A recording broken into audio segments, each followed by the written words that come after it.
Some stories they stick with us, right? They're these epic tales of beating impossible odds, of fighting for freedom, of a journey that literally defines an entire people. Well, today we're diving into one of the most foundational stories of all time, the incredible saga of the Exodus. So, where does this all begin? It starts with this one single line that changes absolutely everything. It says, long after a new king came to power in Egypt, he had never heard of Joseph. Now, if you remember the story of Joseph, the Israelites had a pretty good setup in Egypt. They were favored. But now, that's all gone. This new pharaoh doesn't know their history, and all he sees is a huge, growing population that he thinks is a threat. And that fear, it turns into pure tyranny. An entire people are forced into brutal slavery. Their lives become nothing but backbreaking labor. The stage is totally set for a massive conflict. So we're starting the story in a really dark place, just the depths of despair. The oppression gets so bad, so severe that Pharaoh issues this absolutely horrific decree. Every single newborn Hebrew boy is to be drowned in the Nile River. I mean, this is an order of genocide. And yet, it's right here in this absolute darkness that the story of a super unlikely hero starts to take shape.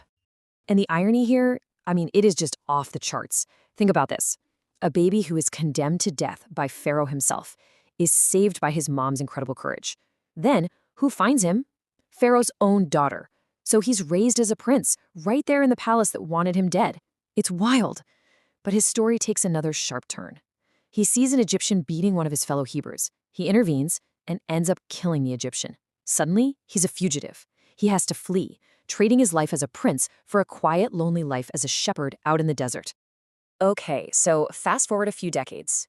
Moses is now just a humble shepherd. He's made a whole new life for himself, totally removed from all the power and the pain back in Egypt.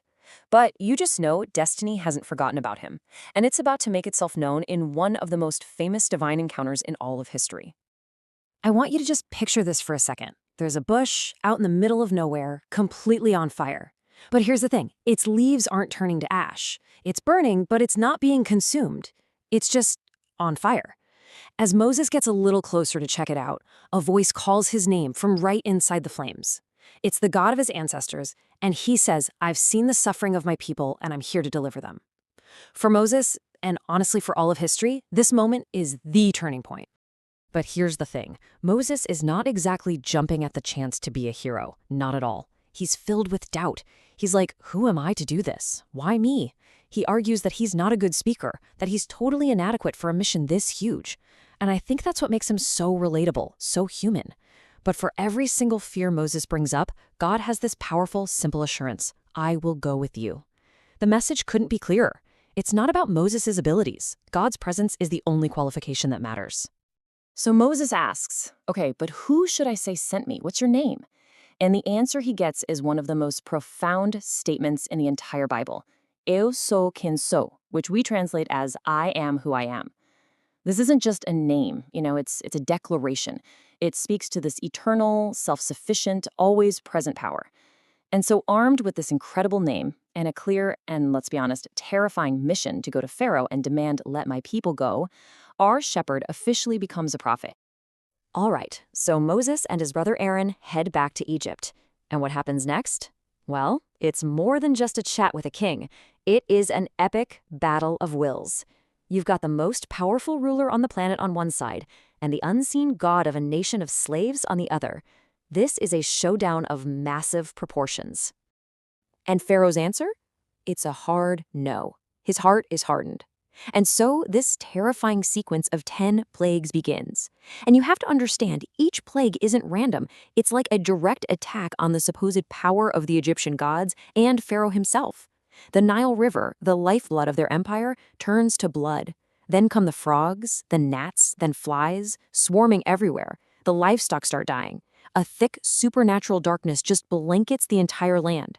And with every single disaster, Pharaoh just digs in his heels even more, setting the stage for one final devastating blow. Okay, we've now reached the absolute climax of the story. This is it. The final plague is coming, and this is the one that's finally going to shatter Pharaoh's stubborn will and kick off this miraculous escape that people will be talking about for thousands of years. So God gives the Israelites a very specific, solemn instruction. Each family has to sacrifice a lamb and then mark their doorposts with its blood, because that night, a terrible angel of death is going to move through all of Egypt. And in every single home that isn't protected by that blood, the firstborn son is lost. We're talking from Pharaoh's own palace all the way down to the poorest servant's hut. But the homes that are marked with blood, they are passed over. And this event, the Passover, is the terrible, tragic moment that finally breaks Pharaoh's spirit and forces him to let them go. And just like that, under the cover of night, the Exodus begins. And I really want you to get the scale of this. We are not just talking about a small group of refugees escaping. This is an entire nation on the move.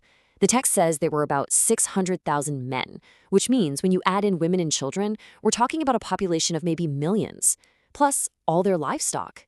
An entire people walking out into the wilderness, leaving the only home they've ever known. But of course, Pharaoh changes his mind. His regret turns to pure rage. He sends his entire army, his best chariots, to chase them down and drag them back. So now the Israelites are completely trapped. You've got the Red Sea right in front of them, and the most powerful army in the world breathing down their necks. There is nowhere to go. It looks like it's all over. And then, the miracle happens. Moses raises his staff. A powerful wind begins to blow, and the waters of the sea part, creating a path on dry ground right through the middle. They run across to safety, and just as the Egyptian army follows them in, those walls of water come crashing back down. Their deliverance is total. It's absolute. Now, you might think, okay, that's the end of the story, right? They're free. But escaping Egypt was really just the beginning. I mean, getting out of slavery is one thing, but becoming a nation? That's a whole other journey. Now, this group of former slaves has to figure out who they're supposed to be. A people held together not just by their shared suffering, but by a new shared promise, a covenant. So, at the foot of Mount Sinai, God gives them this radical new blueprint for how to build a society, the 10 Commandments. And this isn't just some long list of rules and don'ts. It's a moral framework. It's about how to live in a right relationship with God and, just as importantly, with each other. It's the foundation for a just and holy community, really unlike anything the world had ever seen before. And yet, right in this incredible moment of revelation, the story takes a really dark, tragic turn.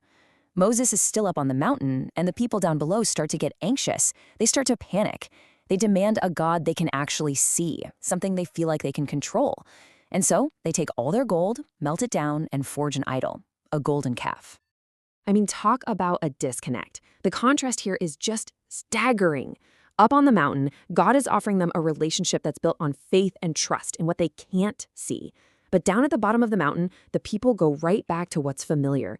They choose a physical, tangible idol over the invisible God who just rescued them. They literally break the covenant before Moses even has a chance to bring the stone tablets down. After a betrayal that deep, you think it's all over, right? But instead of just abandoning them, God offers a way back. He offers reconciliation. He gives them instructions to build a tabernacle, which is a kind of holy sanctuary. And the reason for it is just astounding. It's captured in this one phrase, so that I may dwell among them. Think about that. It's a plan for a holy God to live right there in the middle of his flawed, rebellious, but still deeply loved people.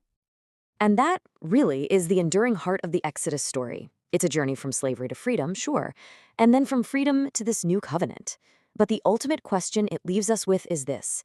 After the incredible escape, after the laws given, after that epic failure and the radical forgiveness that followed, what does it really take for an imperfect people and a holy God to live together? That's the journey that starts right here in Exodus, and you could say it's a journey that's still continuing today.